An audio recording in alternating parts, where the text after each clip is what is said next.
So in Adobe Kuler, which we talked about in a previous recording, there is a way to bring in an image and let Kuler help you figure out what the color harmony is or what the colors were used. So make sure you're signed in. You've created an account and signed in.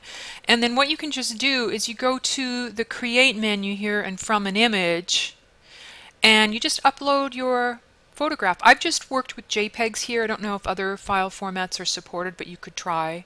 You can see here I just uploaded an apple, and what Kuler does is it just selects all the different hues. It tries to kind of select everything, and you can see that we've got oranges and reds, so we've got an analogous harmony here, which I think you probably could have seen without doing Kuler, but I think it's interesting to just experiment. Something else you can do with this part of the website is you can create palettes from it. You can move these pins around in here to kind of, if you want to modify the colors, create some contrast or, do whatever you want with them. And then save it just like we did before. Let's well, I won't do that for this one. I'll do that for the next one. But you can save it, and then you can load it into Photoshop or Illustrator and use those exact colors in your design. I'm going to upload another image here, a painting by Van Gogh, a self-portrait. And let's take a look and see if we can use Kuler to help us figure out the harmony. So you can see Kuler again has selected, the different colors in here. It's kind of a mix of blue and orange and a little bit of green. And then what you can do is save it. So I'm going to just call it Van Gogh Self-Portrait. And I'm going to save it.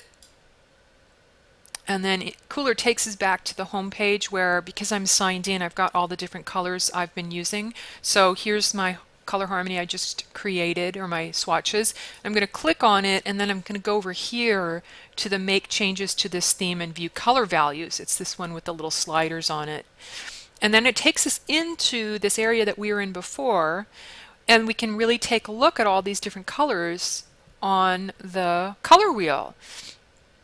You can also play around with the colors here as well. So, for example, this orange here, I'm going to click right directly on it, and then I'm going to just maybe saturate it so I can actually see that underlying color a little bit more clearly. You can also just kind of, if you want to, you can kind of, if you can keep it sort of along the same line, you can pull it that way too. So you can see, that we've got here an orange, a lot of blue, and then a little bit of this green color here, this kind of muted green. And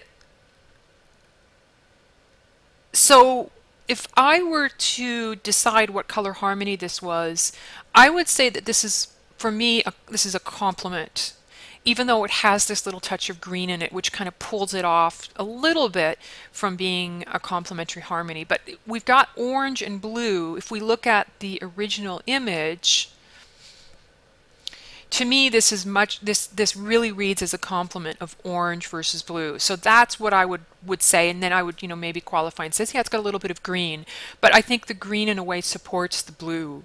So a lot of art is like this, or design, where it's based on a color harmony and perhaps another sort of little bit of color was put into it, an accent. But if you look at it and examine it, you can see that there is, a real kind of important color harmony that we can identify, in this case, the complement. So, and also a lot of times with color harmonies, what you're kind of reading is to the kind of the intent of the color.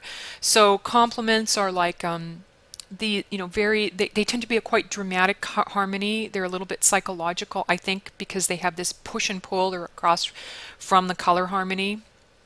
So they set up this kind of tension or conflict, as opposed to, let's say, the monochrome or an analogous, which are much softer and kind of sweeter in some way because they're, kind of very adjacent. You know what I mean? Like they have really strong, powerful sort of relationships to one another, So this tool, so I guess to round up, this tool can really help you identify color harmony. But just keep in mind that you actually have to also kind of decide for yourself what colors, if there's some extra colors thrown in, what really makes the most sense to choose as a color harmony.